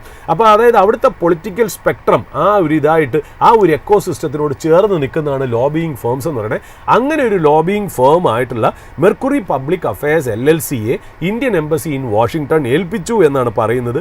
Embassy of Denmark ഒക്കെ ഇതേപോലത്തുള്ള ഏജൻസിയെ യൂസ് ചെയ്തിട്ടുണ്ട്, ഒരുപാട് ചൈനീസ് കമ്പനീസ് യൂസ് ചെയ്തിട്ടുണ്ട്. ഇതൊരു കോമൺ പ്രാക്ടീസ് ആണ് അവിടെ ഉള്ളതെന്നുള്ള. അപ്പം ഞാൻ നേരത്തെ പറഞ്ഞ പോലെ ഇപ്പോൾ ചൈനയിലേക്ക് നമ്മൾ എക്സ്പോർട്ട് ചെയ്യുന്ന സാധനങ്ങളുടെ ലിസ്റ്റ് ഞാൻ പറഞ്ഞപ്പോൾ അയണോറും കോട്ടണും ഷ്രിംസും പറഞ്ഞു അല്ലേ. ഈ ഷ്രിമ്പ് അതായത് ഈ സീ ഫുഡിൻ്റെ പാർട്ടായിട്ടുള്ള ഈ ഷ്രിമ്പ് തന്നെയാണ് നമുക്കും ഈ പറഞ്ഞ പോലെ ഇവിടുന്ന് US-ലേക്കുള്ള ആ ഒരു എന്താ പറയുക ടാരിഫിൻ്റെ റെസ്ട്രിക്ഷൻസ് കാരണം one of the biggest or hardest hit industry എന്നുള്ളത്. അത് മാത്രമല്ല നമ്മുടെ ഇവിടെ ലിസ്റ്റഡ് ആയിട്ടുള്ള ആപെക്സ് ഫ്രോസൺ ഫുഡ്സും അവന്തി ഫീഡ്സും ഒക്കെ ഉണ്ടെങ്കിലും കേരളത്തിൽ നിന്ന് കുറച്ച് കമ്പനികളും ഈ പറയുന്ന പോലെ ഇതിൽ ഇപ്പോൾ അബാദ് ചോയ്സ് അങ്ങനത്തെയൊക്കെ ഒരുപാട് കമ്പനികൾ അതിനകത്ത് ഇൻവോൾവ് ആണെന്നുള്ള കാര്യം കൂടി നമുക്കറിയാമെന്നുള്ള. അപ്പോൾ ആ ഷ്രിമ്പിൻ്റെ വായിച്ച് വായിച്ച് ഞാൻ മനസ്സിലാക്കിയത് അതായത് ഇന്ത്യ എത്രത്തോളം സീ ഫുഡ് US-ലേക്ക് എക്സ്പോർട്ട് ചെയ്യുന്നുണ്ടെന്നറിയോ. അതായത് $2.5 ബില്യൺ. അതായത് ഞാൻ പറയുന്നത് FY24 ഫിഗറാണ്. $2.5 ബില്യൺ. അതിൻ്റെ 92% ഷ്രിമ്പാണ് നമ്മൾ എക്സ്പോർട്ട് ചെയ്യണമെന്നുള്ള. അത് ശരിക്കും പറഞ്ഞാൽ നമ്മുടെ marine product export development authority അതായത് MPEDA അവരെ സംബന്ധിച്ചൊരു വലിയ അടിയാണ്. കാര്യം അവരൊരു വലിയൊരു ടാർഗറ്റാണ്. കാര്യം നമ്മളിപ്പോൾ ചെയ്യുന്നത് എന്താ $2.5 ബില്യൺ സീ ഫുഡ് എക്സ്പോർട്ടാണ്. ഇവർ MPEDA വെച്ചിരിക്കുന്ന ടാർഗറ്റ് എത്രയെന്ന് അറിയോ? 2030 $18 ബില്യൺ ആക്കണം എന്നുള്ള. പക്ഷേ ഇപ്പോൾ ഏതാണ്ട് അമേരിക്കയിലുള്ള എക്സ്പോർട്ട് ഓൾമോസ്റ്റ് സ്റ്റാൻഡ് സ്റ്റില്ലിലേക്ക് വന്നു എന്നുള്ള. അപ്പോൾ ഇതിനെക്കുറിച്ചുള്ള ഡിസ്കഷൻസ് ഒക്കെ അവിടെ ഇവിടെയൊക്കെ നടക്കുന്നുണ്ട്. അപ്പോൾ ഈ ഡൊമസ്റ്റിക് മാർക്കറ്റ് ഉണ്ടല്ലോ, അതായത് ഇപ്പോൾ നമുക്ക് അമേരിക്കയിൽ അയക്കാൻ പറ്റില്ല. അപ്പോൾ ഇതൊന്നും നമ്മുടെ ഇന്ത്യൻ ഡൊമസ്റ്റിക് മാർക്കറ്റിലേക്ക് സെല് ചെയ്യാൻ പറ്റില്ല. കാര്യം അത്രയ്ക്ക് വലുതല്ല ഇവിടുത്തെ ഷ്രിമ്പ് കൺസംഷൻ എന്ന് പറയുന്നത്. അപ്പോൾ ശരിക്കും പറഞ്ഞാൽ ഇത് US-ൽ നല്ല രീതിയിൽ കൺസ്യൂം ചെയ്യുന്ന പ്രോഡക്റ്റുമാണ്. അപ്പോൾ ശരിക്കും പറഞ്ഞാൽ എങ്ങനെയാണ് ഇതിനൊരു സൊല്യൂഷൻ വരുന്നത് അല്ലെങ്കിൽ സൊല്യൂഷൻ കണ്ടുപിടിക്കേണ്ടത്? ഞാൻ ഈ ഷ്രിംപ് കമ്പനീസിനെ ചുറ്റിപ്പറ്റിയാണ് കേട്ടോ ഞാൻ ഇതിനെക്കുറിച്ചൊന്ന് വായിച്ച് നോക്കിയെന്നറിയാം. അതായത് ഒരു ഓൾട്ടർനേറ്റീവ് ഒരു ഡെസ്റ്റിനേഷൻ നമ്മൾ കണ്ടുപിടിക്കണം. അതായത് ഇപ്പോൾ US-ൽ അല്ലെങ്കിൽ നമ്മൾ ഇവിടെ ശരിക്കും പറഞ്ഞാൽ കൾട്ടിവേറ്റ് ചെയ്ത് കൾച്ചർ ചെയ്ത് എടുക്കുന്ന ഈ ഷ്രിംസിനെ വേറെ ഏതെങ്കിലും രാജ്യത്തിലേക്ക് അയക്കാൻ പറ്റുമോ എന്നുള്ളത് നോക്കണം. അല്ലാതെ കണ്ട ഒരു ഓപ്ഷൻ എന്ന് പറഞ്ഞാൽ invest or acquire in vertically integrated shrimp companies in countries that have a favorable trade relationship with US. US ആയിട്ട് നല്ല ഫേവറബിൾ ട്രേഡ് റിലേഷൻഷിപ്പ് ഉള്ള രാജ്യങ്ങളിലെ നല്ല വെർട്ടിക്കലി ഇൻ്റഗ്രേറ്റഡ് ആയിട്ടുള്ള കമ്പനിയെ ടേക്ക് ഓവർ ചെയ്യുക അല്ലെങ്കിൽ അക്വയർ ചെയ്യുക എന്നുള്ളതാണ് നമുക്കൊരു ഓൾട്ടർനേറ്റ് ആയിട്ടുള്ളൊരു മാർഗ്ഗം എന്ന് പറയുന്നത്. അതായത് വെർട്ടിക്കലി ഇൻ്റഗ്രേറ്റഡ് എന്ന് പറയുമ്പോൾ വെൽ എസ്റ്റാബ്ലിഷ്ഡ് ആയിട്ടുള്ള ഒരു ഒരു പ്രൊഡക്ഷൻ ഇൻഫ്രാസ്ട്രക്ചർ വേണം, ഒരു സപ്ലൈ ചെയിൻ വേണം. അതായത് ഫീഡ് പ്രൊഡക്ഷൻ മുതൽ പോസ്റ്റ് ലാർവേ സീഡ് വരെയുള്ള ഒരു പറയുന്ന ഒരു സപ്ലൈ ചെയിൻ വേണം. എന്താ പറയുക ഒരു പ്രൊഫഷണൽ ഡിസ്ട്രിബ്യൂഷൻ നെറ്റ്വർക്കും ഒക്കെ വേണം. അപ്പോൾ ഇങ്ങനത്തെ കുറേ കാര്യങ്ങളിലാണ് നമ്മൾ ഇൻ്റഗ്രേറ്റഡ് ആയിട്ടുള്ള ആ ഒരു കമ്പനി എന്ന് പറയുന്നത്, വെർട്ടിക്കലി ഇൻ്റഗ്രേറ്റഡ് കമ്പനി എന്ന് പറയുന്നത്. അങ്ങനെയുള്ള കമ്പനികൾ തേടിപ്പിടിച്ച് അങ്ങനെയുള്ള രാജ്യങ്ങളിൽ നമ്മൾ പോയി അക്വയർ ചെയ്യണമെന്നാണ്. അങ്ങനെ നോക്കുമ്പോൾ ശരിക്കും പറഞ്ഞാൽ വളരെ ഐഡിയൽ ആയിട്ട് കിടക്കുന്നത് സൗത്ത് അമേരിക്കയിൽ തന്നെ കിടക്കുന്ന ഇക്വഡോർ എന്ന് പറയുന്നൊരു കമ്പനിയുണ്ട്. ഇക്വഡോർ എന്ന് പറയുന്ന കമ്പനി ഇതിന് ഐഡിയലി പ്ലേസ്ഡ് ആണെന്നുള്ള കാര്യം. One of the largest shrimp producer in the വേൾഡും കൂടെ കേട്ടോ ഇക്വഡോർ എന്ന് പറയുന്നത്. അത് മാത്രമല്ല വളരെ നമ്മളെ സംബന്ധിച്ച് most attractive and legal option ആണ് എന്നുള്ളത്. കാര്യം ഇന്ത്യയും ഇക്വഡോറും വളരെ ലോ കോസ്റ്റ് പ്രൊഡ്യൂസേഴ്സാണ്, വളരെ ലോ കോസ്റ്റ് പ്രൊഡ്യൂസേഴ്സാണ്. ഇന്ത്യൻ കമ്പനിക്ക് ശരിക്കും പറഞ്ഞുണ്ടല്ലോ അവരുടെ എക്സ്പെർട്ടീസ് ഇക്വഡോർ കമ്പനികളിലേക്ക് ടേക്ക് ഓവർ ചെയ്തതിന് ശേഷം ഇവരുടെ എക്സ്പെർട്ടീസ് അങ്ങോട്ട് കൊണ്ടുവന്നിട്ട് ആ പ്രൊഡക്ഷൻ ഫെസിലിറ്റി യൂസ് ചെയ്ത് വളരെ ചെറിയ റേറ്റിൽ US-ലേക്ക് എക്സ്പോർട്ട് ചെയ്യാൻ പറ്റുന്നുള്ളതാണ് അതിനകത്ത് ഇമ്പോർട്ടൻ്റ് ആയിട്ടുള്ള കാര്യം എന്ന് പറയുന്നത്. അത് മാത്രമല്ല ഈ ഇക്വഡോർ പോലത്തെ കൺട്രീസ് ഒക്കെ ഉണ്ടല്ലോ ഒരുപാട് FDI അവർ അക്വാകൾച്ചർ സെക്ടറിലേക്ക് അവർ ഇൻവൈറ്റ് ചെയ്യുന്നുണ്ട് എന്നുള്ളതാണ്. അവരുടെ ലീഗൽ ഫ്രെയിമൊക്കെ ഇതിനെ പ്രൊട്ടക്റ്റ് ചെയ്യുന്നു എന്നുള്ളതാണ്. FDI എൻകറേജ് ചെയ്യുന്ന ഒരു രാജ്യമാണ് ഇക്വഡോർ എന്നുള്ളത്. അത് മാത്രമല്ല അവർ USD അവരുടെ ഒഫീഷ്യൽ കറൻസി കുറച്ചുകൂടി നമ്മുടെ കാര്യങ്ങളെ സ്റ്റെബിലൈസ് ചെയ്യും എന്നുള്ളതാണ് മനസ്സിലാവും. പക്ഷേ ഇന്ത്യൻ കമ്പനീസ് ഒന്ന് ഒരു പ്രോപ്പർ ഡ്യൂ ഡിലിജൻസ് നടത്തി വേണം മുന്നോട്ട് പോകേണ്ടത് എന്നുള്ളതാണ്. അവരുടെ ഹിഡൻ കോസ്റ്റ് ഉണ്ടോ, എന്തൊക്കെയാണ് റിസ്ക്, അൺറിട്ടേൺ ആയിട്ടുള്ള എന്തെങ്കിലും കാര്യങ്ങൾ അതിനകത്തുണ്ടോ എന്നൊക്കെ പഠിച്ച് മുന്നോട്ട് പോകണം എന്നുള്ളതാണ്. അപ്പോൾ ഇതൊക്കെയാണ് ശരിക്കും പറഞ്ഞാൽ നമ്മൾ ഒന്ന് വാച്ച് ചെയ്യേണ്ട കാര്യങ്ങൾ. ആപെക്സ് ഫ്രോസൺ ഫുഡ്സും അവന്തി ഫുഡ്സും എങ്ങനെയാണ് ഡീൽ ചെയ്യണം എന്നുള്ളത്. പക്ഷേ ഇന്ന് രാവിലെ നമ്മുടെ ജോസ് തോമസ് ഉണ്ടല്ലോ, നമ്മുടെ ചോയ്സ് സ്കൂളൊക്കെ നടത്തുന്നത് ജോസ് തോമസിനും ഈ ചോയ്സ് സീ ഫുഡ് എന്ന് പറഞ്ഞിട്ട് ഈ ഷ്രിമ്പ് ബിസിനസ് US-ലുണ്ട്. പക്ഷെ അദ്ദേഹം അഭിപ്രായപ്പെട്ട ഒരു കാര്യം, ഞാൻ അദ്ദേഹത്തിന് ഇന്ന് മനസ്സിലാക്കിയ ഒരു കാര്യം എന്ന് വെച്ചാൽ, ശരിക്കും പറഞ്ഞാൽ ഈ ഇക്വഡോറിൽ നിന്ന് വരുന്ന ഷ്രിമ്പിന് ഭയങ്കരമായിട്ട് ഒരു കെമിക്കൽസ് ഇൻവോൾവ് ആണ്. അതുമാത്രമല്ല വിയറ്റ്നാമിന് ഇത്രമാത്രം US-ലേക്ക് സപ്ലൈ ചെയ്യാനുള്ള ഷ്രിമ്പും ഇല്ല. അപ്പോൾ ഇന്ത്യൻ ഷ്രിമ്പിന് അവിടെ ഒരു വാല്യൂ ഉണ്ടെന്നുള്ള, പക്ഷേ ഇക്വഡോറിലോട്ടുള്ള കമ്പനികൾ നമ്മൾ പോയി അക്വയർ ചെയ്തിട്ട് അതിൽ ആ കെമിക്കൽ കമ്പോണൻ്റ് ഒക്കെ മാറ്റി നമ്മുടെ എക്സ്പെർട്ടീസ് കൊണ്ടുവന്ന് നല്ല രീതിയിൽ പ്രൊഡക്ഷൻ കൊണ്ടുവരണമെങ്കിൽ നമ്മുടെ ഷ്രിം കമ്പനീസിന് അതിന് വളരെ ഇമ്പോർട്ടൻ്റ് ആയിട്ടുള്ള ഒരു കാര്യമാണ് എന്നുള്ളത് നമുക്ക് ഒന്ന് പറഞ്ഞു വെക്കേണ്ടതായിട്ടുണ്ട് എന്നുള്ളതാണ്. അതുമാത്രമല്ല നമുക്ക് പിന്നെ ഒന്ന് കുറച്ചുകൂടെ മുന്നോട്ട് പോകുമ്പോൾ ഈ Chinese chips versus NVIDIA chips, നമുക്ക് അതിനകത്ത് ഫിനാൻഷ്യൽ ടൈംസിൻ്റെ ഒരു റിപ്പോർട്ട് വളരെ ഇമ്പോർട്ടൻ്റ് ആയിട്ടുണ്ട്. അതായത് ചൈനീസ് ചിപ്പ് മേക്കേഴ്സ് പറയുന്നത് അവരുടെ AI ചിപ്സിൻ്റെ ഔട്ട്പുട്ട് 2026 അവർ ട്രിപ്പിൾ ചെയ്യാൻ പോണു എന്നുള്ള പറയാം. അതായത് അവർക്ക് NVIDIA എന്ന് എങ്ങനെ ഡിപ്പെൻഡൻസി റെഡ്യൂസ് ചെയ്യുക എന്നുള്ളതാണ് അവരുടെ ഇമ്പോർട്ടൻ്റ് ആയിട്ടുള്ള ഒരു കാര്യം. അപ്പോൾ ഹുവാവൈയെ കൊണ്ടാണ് അവർ പ്രൊഡ്യൂസ് ചെയ്യുന്നത്. അപ്പോൾ ഒരു പ്ലാന്റ് അവിടെ സെറ്റാക്കിയിട്ടുണ്ട്. ആ പ്ലാന്റിൽ ഹുവാവൈക്ക് പ്രൊഡക്ഷനുള്ള എല്ലാ പെർമിഷനും കൊടുത്തു കഴിഞ്ഞു. അതുമാത്രമല്ല 2 more ഫെസിലിറ്റീസും കൂടെ 2026 വന്നിട്ടുണ്ട്. ഈ ഹുവാവൈ ആണ് പ്രൊഡ്യൂസ് ചെയ്യണമെങ്കിലും ഈ പ്ലാന്റിൻ്റെ ഓണർഷിപ്പ് ആരാണെന്ന് നമുക്ക് മനസ്സിലായിട്ടില്ല. ചൈനീസ് ഗവൺമെൻറ് തന്നെയാണോ എന്നുള്ള കാര്യം അറിയില്ല. അതായത് ചൈനീസ് ഗവൺമെൻറ് എല്ലാ സഹായങ്ങളും അവിടെയുള്ള കമ്പനിക്ക് ഈ സെക്ടറിൽ ചെയ്തു കൊടുത്തിരിക്കുന്നു എന്നുള്ളതാണ്. അപ്പോൾ NVIDIAയുടെ സെയിൽസ് എന്തുകൊണ്ട് കുറയുന്നു എന്നുള്ളത് നമ്മൾ 2 ദിവസം മുമ്പേ പറഞ്ഞല്ലോ. അപ്പോൾ ചൈന അവരായിട്ടുള്ള ഡിപ്പെൻഡൻസി കുറയ്ക്കാൻ പോകുന്നു എന്നുള്ളത് വളരെ ഇമ്പോർട്ടൻ്റ് ആയിട്ടുള്ള കാര്യം. പിന്നെ ലോകത്തൊരു ഇമ്പോർട്ടൻ്റ് ആയിട്ട് നടക്കുന്ന ഈ ഹെഡ്ജ് ഫണ്ട്സിൻ്റെ ഒരു സ്റ്റഡി ഒന്ന് ജസ്റ്റ് ഞാൻ മനസ്സിലാക്കിയപ്പോഴേ, ഈ 700 ഹെഡ്ജ് ഫണ്ടിൻ്റെ സ്റ്റഡി നടന്ന ഒരു റിപ്പോർട്ട് പുറത്തു വന്നിട്ടുണ്ട്. അതായത് ടോട്ടൽ ഇവരെല്ലാവരും കൂടി $700 ബില്യൺ മാനേജ് ചെയ്യുന്ന 700 hedge fund, gross assets $700 billion ഉള്ള ആൾക്കാർ. ഹെയ്സൽ ട്രീ എന്ന് പറയുന്ന ഒരു ഓൾട്ടർനേറ്റ് ഇൻവെസ്റ്റ്മെൻറ്റ് ഡേറ്റ സ്പെഷ്യലിസ്റ്റ് ആണ് ഈ സ്റ്റഡി നടത്തിയെന്നുള്ളത്. അപ്പോൾ അവർ പറയുന്നത് വെച്ചാൽ, ശരിക്കും പറഞ്ഞാൽ അവർ ശരിക്കും ഇത്രയും നാൾ ബെറ്റ് ചെയ്തതെന്ന് വെച്ചാൽ അവർ ഈ സോളാർ സ്റ്റോക്സിൽ ഷോർട്ടായിരുന്നു. സോളാർ സ്റ്റോക്സിൽ ഗ്ലോബലി കേട്ടോ, സോളാർ സ്റ്റോക്സിൽ അവർ, അത് ഗ്രീൻ എനർജി സ്റ്റോക്സിൽ, ക്ലീൻ എനർജി സ്റ്റോക്സിൽ അവർ ഷോർട്ടും ഓയിലിൽ അവർ ലോങ്ങും ആയിരുന്നു എന്നുള്ള. പക്ഷേ ഇപ്പോൾ അടുത്ത കാലത്ത് OPEC+ പ്രൊഡക്ഷൻ ഒന്ന് ഇൻക്രീസ് ചെയ്യാമെന്ന് പറഞ്ഞു. ഇൻവെൻട്രി എല്ലാവരുടെയും ഒന്ന് കൂടി. പിന്നെ അതുപോലെ ചൈനയിലും US-ലും ഓയിലിൻ്റെ ഡിമാൻഡ് ഒന്ന് നന്നായിട്ട് കുറഞ്ഞു. ഇൻവെൻട്രികളൊക്കെ കൂടി നിന്ന് ഓവർ സപ്ലൈ ഒക്കെ വന്നത് കാരണം അവരവരുടെ ബെറ്റ് ഒന്ന് റിവേഴ്സ് ചെയ്യണു എന്നുള്ള. അപ്പോൾ they are going short on oil and they are going long on solar stocks അല്ലെങ്കിൽ ക്ലീൻ എനർജി സ്റ്റോക്സ് എന്നുള്ളത്. അപ്പോൾ അതൊക്കെ എങ്ങനെയാണ് ഇന്ത്യൻ മാർക്കറ്റിൽ വരുന്നത് എന്നുള്ളതാണ് നമുക്കൊന്ന് ഓൾ ടുഗദറായിട്ട് നമുക്കൊന്ന് നോക്കി വെക്കേണ്ട കാര്യം എന്നൊക്കെയുള്ള. അപ്പോൾ ഇതൊക്കെയാണ് നമുക്കൊന്ന് ഓപ്പണിംഗ് സ്റ്റേറ്റ്മെൻറ്റിൽ ഇന്നും ഈ ആഴ്ചയോട് ചേർന്നും നടക്കാൻ പോകുന്ന ന്യൂസ് എന്നൊക്കെയുള്ള. നമുക്ക് ബാക്കിയുള്ള കാര്യങ്ങൾ ലൈവ് അപ്ഡേറ്റും ടെക്നിക്കൽ അനാലിസിസും കഴിഞ്ഞ് നമുക്ക് തിരിച്ചു വരാം. സുരജ് സാർ, ഇനി ഏതായാലും നമ്മുടെ സ്പോട്ട്ലൈറ്റ് സ്റ്റോക്കിൻ്റെ ഒരു ടൈം ആയിട്ടുണ്ട്. ഏത് ബിസിനസ്സാണ് ഇന്ന് നമ്മൾ പ്രേക്ഷകർക്ക് വേണ്ടി പരിചയപ്പെടുന്നത്? ജാസ്മിൻ, അതിനു മുമ്പ് ജസ്റ്റ് 2 കാര്യങ്ങൾ. നമ്മൾ മാർക്കറ്റിൻ്റെ ഹെഡ്ലൈൻ ന്യൂസുകളൊക്കെ നെഗറ്റീവും ബെയറിഷും അല്ലെങ്കിൽ ഒരു സെൻറ്റിമെൻറ്റ് നെഗറ്റീവായിട്ട് നിൽക്കുമ്പോൾ പോലും പല സ്റ്റോക്സും നന്നായിട്ട് പെർഫോം ചെയ്യുന്നുണ്ട് എന്നുള്ള. ഇപ്പോൾ എൻ്റെ തന്നെ വ്യക്തിപരമായിട്ടുള്ള പോർട്ട്ഫോളിയോ നോക്കുകയാണെങ്കിൽ most of the stocks are underperforming. ചില 1, 2, 3, 4 സ്റ്റോക്കുകൾ മാത്രമേ പോസിറ്റീവായിട്ടുള്ളൂ. എനിക്ക് വളരെ കുറച്ചായിട്ടൊരു എന്താ പറയുക, വളരെ ചെറിയ നമ്പർ ഓഫ് സ്റ്റോക്സ് മാത്രമേ എൻ്റെ പോർട്ട്ഫോളിയോയിൽ ഉള്ളൂ എന്നുള്ള. പക്ഷേ നമ്മൾ ആലോചിക്കേണ്ട ഒരു കാര്യം എന്നറിയും, ശരിക്കും പറഞ്ഞാൽ മാർക്കറ്റ് അല്ല നെഗറ്റീവ്, ശരിക്കും പറഞ്ഞാൽ നിഫ്റ്റി അല്ല നെഗറ്റീവ്, നമ്മുടെ കയ്യിലിരിക്കുന്ന സ്റ്റോക്സ് ആണ് നെഗറ്റീവ് എന്നുള്ളത്. അതായത് നമ്മുടെ കയ്യിലിരിക്കുന്ന സ്റ്റോക്സ് കയറുന്നില്ല, എന്നാൽ വേറെ ഏതൊക്കെയോ സ്റ്റോക്സ് കയറുന്നുണ്ട് എന്നുള്ളതാണ് എനിക്ക് മനസ്സിലായത്. അപ്പം നമ്മൾ ശരിക്കും പറഞ്ഞാൽ നമ്മൾ മാർക്കറ്റിനെയോ ട്രംപിനെയോ അല്ലെങ്കിൽ എക്സിസ്റ്റിംഗ് ആയിട്ടുള്ള ടാരിഫിനെയോ ഒന്നും കുറ്റം പറഞ്ഞിട്ട് കാര്യമില്ല. നമ്മൾ ഇൻവേർഡായിട്ട് നോക്കണം. എന്തുകൊണ്ടാണ് നമ്മുടെ കയ്യിലിരിക്കുന്ന സ്റ്റോക്കുകളിൽ തന്നെ ഒരു 10 സ്റ്റോക്ക് ഉണ്ടെങ്കിൽ 3-4 അണ്ടർ പെർഫോമേഴ്സും ബാക്കിയുള്ളവർ പെർഫോമും ചെയ്യാൻ കാരണം എന്താണെന്ന് നോക്കുമ്പോൾ തന്നെ നമുക്ക് അതിനകത്ത് ഉത്തരം കിട്ടും. കാര്യം ആ അണ്ടർ പെർഫോം ചെയ്ത സ്റ്റോക്കുകൾ ഒന്നില്ലെങ്കിൽ നമ്മൾ അതിനെക്കുറിച്ച് പഠിച്ചിട്ടില്ല, അതിൻ്റെ ഫേവറബിൾ വാല്യുവേഷൻസിൽ നമ്മൾ മേടിച്ചിട്ടില്ല, അല്ലെങ്കിൽ ആരൊക്കെയോ പറഞ്ഞു അത് കാരണം മേടിച്ചു, ഇത് കാണാൻ കൊള്ളാമെന്ന് തോന്നുന്നു അതുകൊണ്ട് മേടിച്ചു എന്നുള്ള കാരണങ്ങളാണ്. നമ്മളൊരു മാർജിൻ ഓഫ് സേഫ്റ്റിയോടെ ഇട്ട് മേടിച്ചിരിക്കുന്ന ഒരു സ്റ്റോക്കിനും പ്രശ്നം വന്നിട്ടില്ല. ഇപ്പോൾ എൻ്റെ പോർട്ട്ഫോളിയോയിലാണ് എനിക്ക് നെഗറ്റീവ് ഉണ്ട്, പോസിറ്റീവ് ഉണ്ട്.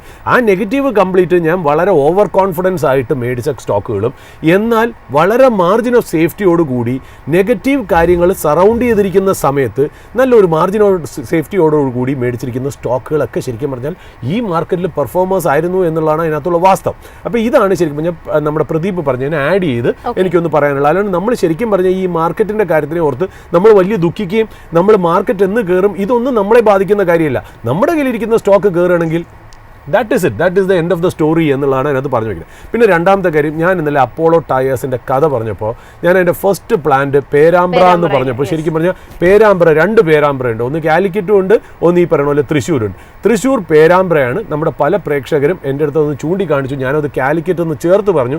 അപ്പോൾ ഈ 2 പേരാമ്പ്ര ഉള്ളപ്പോൾ എനിക്ക് ഈ ഇലക്ഷൻ ഞാൻ ക്ലോസ്ലി വാച്ച് ചെയ്യുന്ന ഒരാളായതുകൊണ്ട് കൂടുതലും പേരാമ്പ്ര കോൺസ്റ്റിറ്റ്യുവൻസി എന്ന് പറഞ്ഞായിരിക്കാം ചിലപ്പോൾ എനിക്കൊന്ന് അത് മനസ്സിലായിട്ട് ശരിക്കും പറഞ്ഞാൽ അങ്ങനെ ഒന്ന് അടിച്ചേൽപ്പിച്ച് പോയത്. പക്ഷേ 2-3 പേര് അതൊന്ന് എന്നെ അറിയിച്ചാൽ എനിക്ക് വളരെ സന്തോഷമുണ്ടെന്നുള്ളതാണ്. ബട്ട് അത് മാത്രമേ ഉള്ളൂ, ബാക്കിയുള്ള എല്ലാ കാര്യങ്ങളും അതിൻ്റെ ഇമോഷനോടുകൂടി തന്നെയാണ് ചേർത്ത് പറഞ്ഞത്. ബട്ട് ഈ ഒരു സ്ലിപ്പ് ഓഫ് ദ ടങ് എൻ്റെ ഭാഗത്തുനിന്ന് പറഞ്ഞതിന് അപ്പോളജീസ് എന്നുള്ളത് ഞാൻ നേരിട്ട് പറയുന്നു എന്നുള്ള 2 പേര് ചൂണ്ടിക്കാണിച്ചാൽ ഞാൻ അപ്രീഷിയേറ്റ് ചെയ്യുന്നു എന്നുള്ളതാണ്. അതുകൂടാതെ നമ്മൾ ഇനിയിപ്പോൾ സ്പോട്ട്ലൈറ്റ് സ്റ്റോക്കിലേക്ക് വരാം. ഇന്നത്തെ സ്പോട്ട്ലൈറ്റ് സ്റ്റോക്ക് ഞാൻ പറയുന്നത് വെച്ചാൽ നമ്മളിപ്പോൾ ഈ നമ്മുടെ എനർജി നീഡ്സ് പറയുമല്ലോ, എനർജി നീഡ്സിൽ നമ്മൾ ഓയിൽ, കോൾ ഒക്കെ പറയുന്നതിൻ്റെ കൂടെ നമ്മൾ നാച്ചുറൽ ഗ്യാസിൻ്റെ പ്രത്യേകത എന്താ? Natural gas is one of the cleanest fuel compared to oil or coal. ഓയിലും കോളും വെച്ച് നോക്കുമ്പോൾ വളരെ ചീപ്പ്, എന്താ പറയുക ഒരു ക്ലീൻ ആയിട്ടുള്ളൊരു ഫ്യൂവലാണ് അതെന്ന് പറയുന്നത്. അതായത് CO2, അതായത് ആ ഒരു കാർബൺ ഡയോക്സൈഡ് അതിനകത്ത് 60% കുറവാണ് എന്നുള്ള 60% കുറവാണ് കമ്പയർഡ് ടു ഓയിൽ. അത് കാരണം തന്നെ കുറച്ചുകൂടി ക്ലീനർ ആയിട്ടുള്ള ഒരു ഫ്യൂവൽ അല്ലെങ്കിൽ ഒരു എനർജി സോഴ്സ് ആയിട്ടാണ് നമ്മൾ നാച്ചുറൽ ഗ്യാസിനെ പറയണമെന്നുള്ളത്. അത് മാത്രമല്ല, ഈ ഓയിലിനെയും കോളിനെയും കാട്ടിലും നാച്ചുറൽ ഗ്യാസ് എന്ന് പറഞ്ഞാൽ കുറച്ചുകൂടെ ഫ്ലെക്സിബിൾ ആയിട്ടുള്ള ഒരു എനർജി ഇൻപുട്ടാണ്. വളരെ ഫ്ലെക്സിബിൾ ആണെന്ന് പറഞ്ഞാൽ ഒരുപാട് industry applications, wide variety of ഇൻഡസ്ട്രീസിൽ നമുക്കിതിനെ യൂസ് ചെയ്യാം. Like fertilisers, chemicals, steel, glass plants എന്നിങ്ങനെ ഒരുപാട് സ്ഥലത്തേക്ക് നമുക്ക് നാച്ചുറൽ ഗ്യാസ് യൂസ് ചെയ്യാന്നുള്ള. അത് മാത്രമല്ല, ട്രാൻസ്പോർട്ടേഷൻ നമ്മൾ ഈ CNG കാർസ് അല്ലെങ്കിൽ ട്രക്സ് എന്നൊക്കെ പറയില്ലേ, അപ്പോൾ അത്ര വൈഡ് വെറൈറ്റി ഉള്ള ഒരു എനർജി സോഴ്സാണ് ഈ പറയുന്ന പോലെ natural gas in comparison to coal and oil എന്നുള്ളത്. അപ്പോൾ ശരിക്കും പറഞ്ഞാൽ പിന്നെ നമുക്കറിയാലോ ഈ പറഞ്ഞ കുക്കിങ്ങിന് വരുന്ന പല കാര്യങ്ങളും ഈ നാച്ചുറൽ ഗ്യാസ് ബേസ് ചെയ്തിട്ടാണെന്നുള്ള കാര്യം നമുക്കറിയാം. അപ്പോൾ ഒരു വൈഡ് വെറൈറ്റി ഉള്ള ഒരു എനർജി സോഴ്സ് ആണെന്നുള്ള.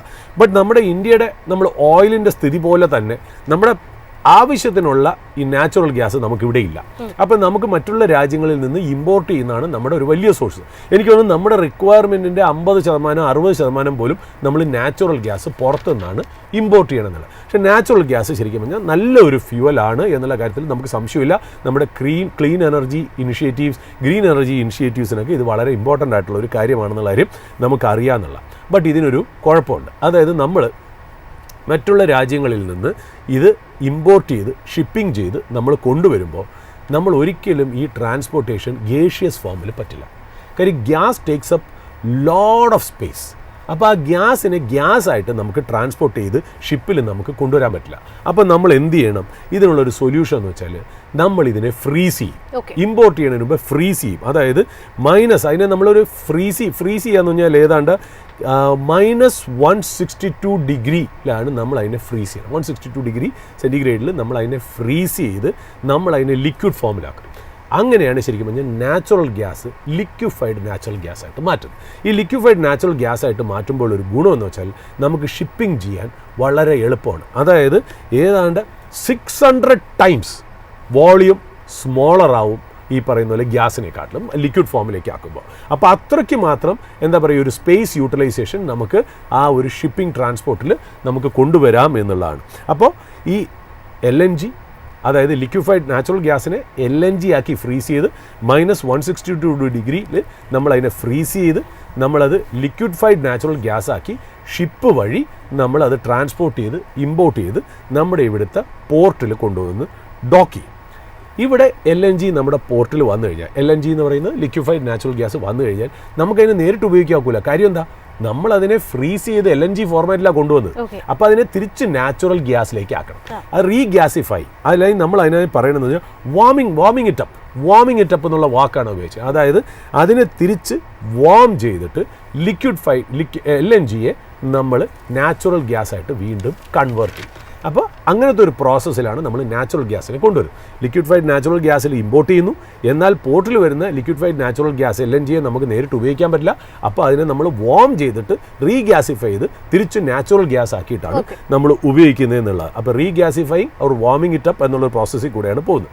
അപ്പോൾ അത് ചെയ്യാൻ വേണ്ടിയിട്ട് government of India major oil and gas PSU കമ്പനീസിൻ്റെ സഹായത്തോടുകൂടി, അതായത് ഗെയിൽ, ഇന്ത്യൻ ഓയിൽ കോർപ്പറേഷൻ, BPCL, HPCL എല്ലാവരും കൂടെ ചേർന്ന് ഒരു കമ്പനി സ്റ്റാർട്ട് ചെയ്തു 1988. അതാണ് ഇന്നത്തെ നമ്മുടെ സ്പോട്ട്ലൈറ്റ് സ്റ്റോക്ക്. അതാണ് നമ്മുടെ പെട്രോനെറ്റ് LNG എന്ന് പറയുന്നത്. അപ്പോൾ പെട്രോനെറ്റ് LNG എന്ന് പറയുന്നതാണ് ഈ പറയുന്ന ഈ റീഗ്യാസിഫൈങ്ങിന് വേണ്ടി ഇന്ത്യൻ ഗവൺമെൻറ് കൊണ്ടുവന്ന ഒരു കമ്പനി എന്ന് പറയുന്നത്. അതായത് പെട്രോനെറ്റ് LNG എന്താ ചെയ്യുന്നത്, ഈ പോർട്ടിൽ നമ്മുടെ ഈ ഷിപ്പ് വരുമല്ലോ, ഷിപ്പ് LNGയും കൊണ്ട് ലിക്വിഫൈഡ് നാച്ചുറൽ ഗ്യാസും കൊണ്ടുവരുമ്പോൾ നമ്മൾ എന്താ ചെയ്യണേ, ആ ഷിപ്പ് ഡോക്ക് ചെയ്യുന്ന സ്ഥലത്ത് വലിയ വലിയ ടെർമിനൽസ് ഉണ്ടാക്കും. ആ ടെർമിനൽസ് ഉണ്ടാക്കിയിട്ട് ആ LNGയെ ഇതിലേക്ക് അൺലോഡ് ചെയ്യും. എന്നിട്ട് ആ LNGയെ ആ ടെർമിനലുകളിൽ സ്റ്റോർ ചെയ്യും. നമ്മൾ ഈ വള്ളാർപ്പാടത്ത് ഈ പറഞ്ഞ പോലെ LNG ടെർമിനൽ എന്ന് പറയില്ല, അതേപോലെ ആ ടെർമിനലിൽ നമ്മൾ ഈ LNG സ്റ്റോർ ചെയ്യും. അവിടെ നമ്മൾ വാം ചെയ്യും, അതായത് റീഗ്യാസിഫൈ ചെയ്തിട്ട് നമ്മളത് നാച്ചുറൽ ഗ്യാസ് ആക്കിയിട്ട് നമ്മുടെ ഈ നാഷണൽ ഗ്രിഡ് പൈപ്പ് ലൈനിലേക്ക് കണക്ട് ചെയ്യും. ഇതാണ് പെട്രോനെറ്റ് LNG ചെയ്യുന്നതെന്നുള്ളത്. ഇപ്പോൾ പെട്രോനെറ്റ് LNGന് 2 ടെർമിനലാണുള്ളത്. ഒന്നെന്ന് പറയുന്നത് ഗുജറാത്തിലെ ദാഹേജിൽ അവർക്കൊരു വലിയൊരു ടെർമിനലുണ്ട്. അത് അവരുടെ ക്രൗൺ ജുവലാണ്. അതായത് one of the largest LNG import terminal in the world ആണ് ദാഹേജിലുള്ളതെന്നുള്ള. പിന്നെയുള്ളത് കൊച്ചി വള്ളാർപാടത്തിലാണ്. ദാറ്റ് ഈസ് നമ്മളൊരുമാതിരി എനിക്ക് തോന്നുന്നു പലരും അത് കണ്ടു കാണുന്നുള്ള നമ്മുടെ വലിയ പത്രങ്ങളിലൊക്കെ വന്ന ന്യൂസുമാണ് LNG ടെർമിനലിനെ കുറിച്ചെന്നൊക്കെ ഉള്ളത്. അപ്പോൾ നമ്മുടെ പെട്രോനെറ്റ് LNG ചെയ്യുന്നത് വെച്ചാൽ ഖത്തർ എനർജി എന്നാണ്. അതായത് കൺഫേംഡ് ഡിമാൻഡിന് എഗെയിൻസ്റ്റ് ആയിട്ടാണ് അതായത് എത്രത്തോളം വേണം എന്നറിയാം, എന്നിട്ട് അതിന് എഗെയിൻസ്റ്റ് ആയിട്ടാണ് ശരിക്കും പറഞ്ഞാൽ നമ്മൾ ഇമ്പോർട്ട് ചെയ്യണത്. ഖത്തർ എനർജി എന്നാണ് നമ്മൾ മെയിൻലി കൊണ്ടുവരുന്നത് എന്നുള്ളതാണ്. എന്നിട്ട് നമ്മൾ അതിനെ ഈ പ്രോസസ്സിൽ കൂടെ ചെയ്തിട്ട് നമ്മൾ സപ്ലൈ ചെയ്യണം. ഈ പറയുന്ന പോലെ ഗെയിൽ, IOC, BPCL നമ്മൾ സപ്ലൈ ചെയ്യും, നാഷണൽ ഗ്രിഡിൽ കണക്ട് ചെയ്യും എന്നുള്ളതാണ്. അപ്പോൾ ഇതിൻ്റെ ഒരു എക്സ്പാൻഷൻ പ്ലാൻ പറഞ്ഞിട്ട്, അതായത് നമ്മൾ പറഞ്ഞല്ലോ ഗുജറാത്തിലെ ദാഹേജ് പ്ലാന്റിൽ അവരുടെ സ്റ്റോറേജ് കപ്പാസിറ്റി 37% ഇൻക്രീസ് ചെയ്യണം. സ്റ്റോറേജ് കപ്പാസിറ്റി 37% ഇൻക്രീസ് ചെയ്യും. റീഗ്യാസിഫൈയിങ് കപ്പാസിറ്റി 28% ഇൻക്രീസ് ചെയ്യും. അതായത് നമ്മൾ പറഞ്ഞല്ലോ LNG കൊണ്ടുവന്നിട്ട് നമ്മളത് സ്റ്റോറിങ്ങും ചെയ്യണം, അവിടുന്ന് റീഗ്യാസിഫൈ ചെയ്യണം. അപ്പോൾ സ്റ്റോർ ചെയ്യുന്നതിൻ്റെ ആ ഒരു കപ്പാസിറ്റിയും നമ്മൾ ഇൻക്രീസ് ചെയ്യുന്നുണ്ട്, റീഗ്യാസിഫൈ ചെയ്യുന്നതിൻ്റെ കപ്പാസിറ്റിയും പെട്രോനെറ്റ് LNG ഇൻക്രീസ് ചെയ്ത് മുന്നോട്ട് പോകുന്നുണ്ട് എന്നുള്ള. പിന്നെ വേറൊരു കാര്യം വെച്ചാൽ ഈ ശരിക്കും പറഞ്ഞാൽ കൊച്ചി മംഗലാപുരം പൈപ്പ് ലൈനിലാണ് ഇത് സാധാരണ ഇവരെ ഈ ഗ്രിഡ് കണക്ട് ചെയ്യണം എന്നുള്ളത്. ഇപ്പോൾ എനിക്ക് തോന്നുന്നു ഒരു പുതിയ ഒരു പൈപ്പ് ലൈനും കൂടെ വരുന്നുണ്ട്, കൊച്ചി ബാംഗ്ലൂരു പൈപ്പ് ലൈൻ. അത് ഏതാണ്ട് എനിക്ക് തോന്നുന്നു ഈ ക്വാർട്ടറിലാണ് വരുന്നത് എന്നുള്ളതാണ് എനിക്ക് തോന്നുന്നത്. അതും നാഷണൽ ഗ്രിഡിലേക്ക് കണക്ട് ചെയ്യും എന്നുള്ളതാണ്. അപ്പോൾ അതിൻ്റെ കുറേ എക്സ്പാൻഷൻ പെട്രോനെറ്റ് LNGയിൽ നടക്കുന്നു എന്നുള്ള. അതുമാത്രമല്ല കുറച്ച് ഒഡീഷയിൽ ഇവർക്ക് 3-4 ഗ്രീൻ ഫീൽഡ് ആയിട്ടുള്ള ടെർമിനൽ ഇവർ കൊണ്ടുവന്നിട്ട് 4 MPTA ടെർമിനൽസ് ആണ് ഇവർ കൊണ്ടുവരുന്നതെന്നുള്ള. അത് മാത്രം അല്ല, ഡൈവേഴ്സിഫിക്കേഷൻ പെട്രോ കെമിക്കൽസിലും കൂടെ ഇവരൊന്ന് ഡൈവേഴ്സിഫൈ ചെയ്യണം. അത് ഏതാണ്ട് 2028 അത് പ്രാവർത്തികമായിട്ട് വരിക എന്നുള്ള. ഇതിൻ്റെ മാർക്കറ്റ് പ്രൈസ് നോക്കുകയാണെങ്കിൽ ഏതാണ്ട് 269 രൂപയാണ്. 52 വീക്ക് ഹൈ ഏതാണ്ട് 372 ആണ്. അത് ഞാൻ ഇന്നലെ നോക്കുമ്പോൾ ഏതാണ്ട് 52 വീക്ക് ലോൻ്റെ അടുത്ത് തന്നെയാണ് ഈ സ്റ്റോക്ക് എന്നുള്ളത്. നല്ല രീതിയിൽ കറക്റ്റ് ചെയ്തൊരു സ്റ്റോക്കാണ്. FY25 ശരിക്കും പറഞ്ഞാൽ അതിൻ്റെ EPS വെച്ച് നോക്കുമ്പോൾ ഏതാണ്ട് 10.9 P ാണ് അത് ട്രേഡ് ചെയ്യുന്നത്. അതായത് കഴിഞ്ഞ പോലെ ഇപ്പോൾ കഴിഞ്ഞ ഇയറിലെ ഏർണിങ്സ് പെർ ഷെയർ.